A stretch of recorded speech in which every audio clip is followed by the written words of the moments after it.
Fellow compatriots, once again the festive season is upon us. It is my privilege on behalf of the South African government to address you as we celebrate this festive season.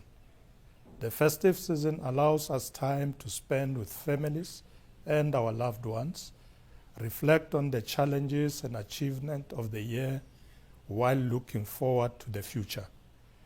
The year 2024 was an important year to all South Africans as we celebrated 30 years of democracy. South Africans were engaged in many activities that continue to make our democracy vibrant and make us remain a resilient nation. This year was also in some respect a turbulent one for many South Africans, with wavering events that tested our resilience and unity as a nation. I would like to thank all South Africans for having participated in a free and fair elections on the 29th of May this year. The outcome of this election sent a clear message to political parties in Parliament to work together to find solutions to the problems that our people are facing. Our economic challenges remain a constant feature in our struggle to reduce the cost of living. We remain committed to bringing under control the rising costs of transport, electricity, and the cost of food that has become a huge burden to many South Africans. The quarterly labor survey for the third quarter of 2024 showed a significant decrease in unemployment, yet millions remain unemployed. According to a World Bank report, our nation continues to be one of the most unequal societies in the world. As part of providing solutions to these challenges, government is implementing plans to ensure inclusive economic growth, to create jobs and invest significantly in the social wage package, to reduce inequality and address the worst effects of poverty. This package includes free basic services, health, education, and social housing for the poor, as well as extensive social security grants for the elderly and other vulnerable groups in our communities. The 7th administration has already intensified efforts to attract investments by raising investor confidence in the economy and the ability to maintain electricity supply and ensure that we end load shedding. We are now more than 300 days without load shedding. This is the first winter that we spent without load shedding in 5 years. We thank men and women in the public service for their hard work.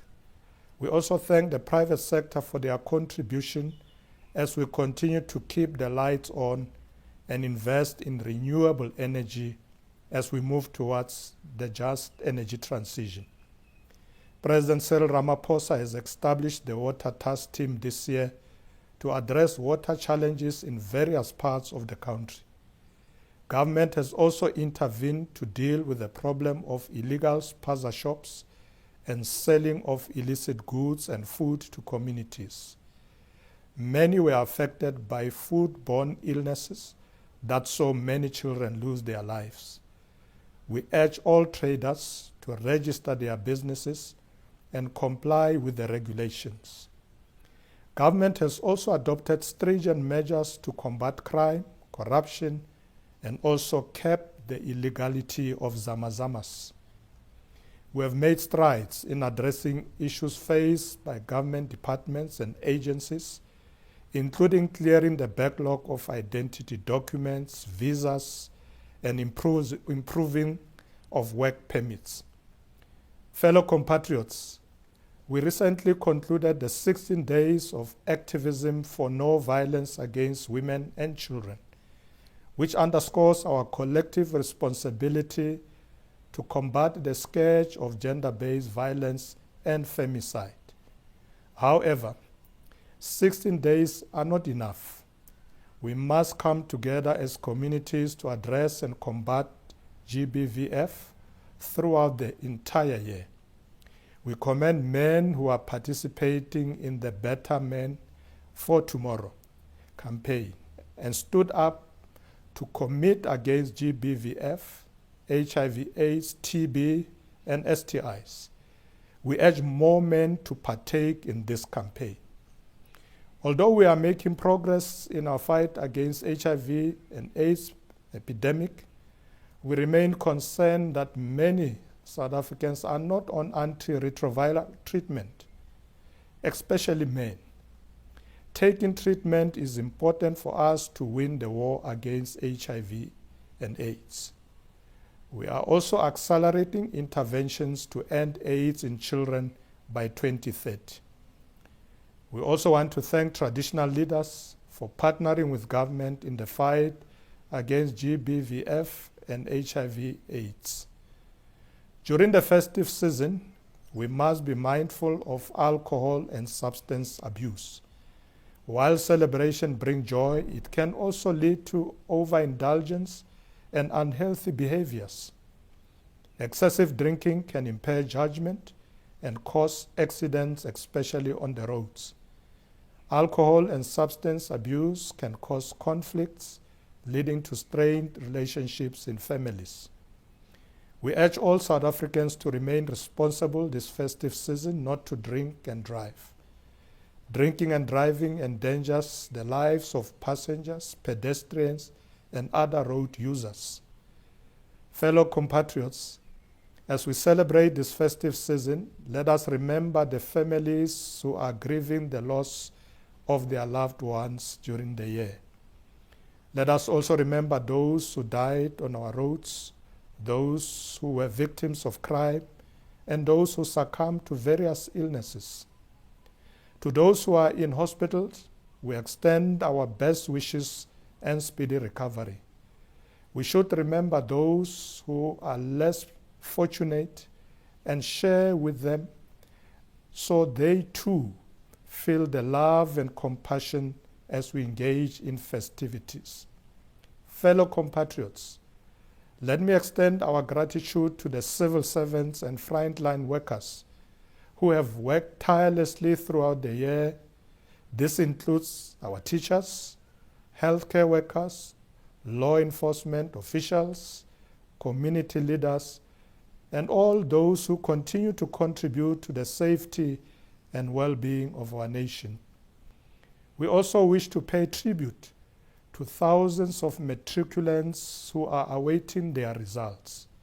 We are confident that you have done your best and will make us proud. Let me acknowledge the individuals who have significantly impacted on our nation through sports and the arts. Team South Africa represented the nation at the 2024 Olympic and Paralympic Games in Paris, France, and won 6 medals. The Springboks are now ranked number 1 in men's rugby in the world, and Bafana Bafana have qualified for Africa Cup of Nations. We are also closing the year on a high note, celebrating the historic double victory of the South African women Spar Proteas and men's netball teams. We congratulate all of them for hosting the South African flag high. We have also witnessed a wave of growth in the art industry, particularly with the unique Amapiano genre. Our creative industry has inspired many global artists, and that was also evident during the recent F&B event with international star Chris Brown dancing to our beat. We also congratulate Tyler for winning a Grammy Award and applaud her contribution towards making South Africa to be recognized on this global platform. Sport, art, and culture continue to make a huge contribution to social cohesion and nation building. I urge every one of us to continue to work together to build a truly non-racial, non-sexist, and prosperous South Africa, united in our diversity. Once again, we urge those who are driving during this period to please adhere to the rules of the road. Don't drink and drive, no speeding, wear seat belts, and take time to rest when driving long distances. We want everybody to arrive alive at their destinations. On behalf of the South African government, I wish you a Merry Christmas and prosperous New Year. Thank you. Siyabonga, bayadanki, akensa, inko.